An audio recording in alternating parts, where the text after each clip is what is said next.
Caesar, stepping into the prison for the very first time, was stunned by the sight unfolding before him. All the chimpanzees gathered in the yard waiting for new arrivals to report. The chimpanzee perched on a high spot enjoying a back rub suddenly stood up. As a new member, Caesar took the initiative to toss a toy ball to him as a friendly gesture, only to have it thrown aside as expected. This was Rocket, the leader of the place, and his reason for approaching was to assert his authority over Caesar and make him understand whose territory this truly was. During their first encounter, he aggressively ripped off Caesar's clothes and made a provocative gesture.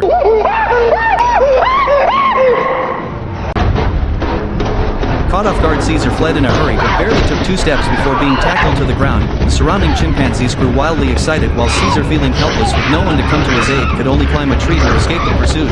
Yet to his surprise, Rocket chased after him relentlessly, leaving Caesar with no choice but to kick him, which only enraged Rocket further. Rocket lunged at Caesar, crazily knocking him down from the tree,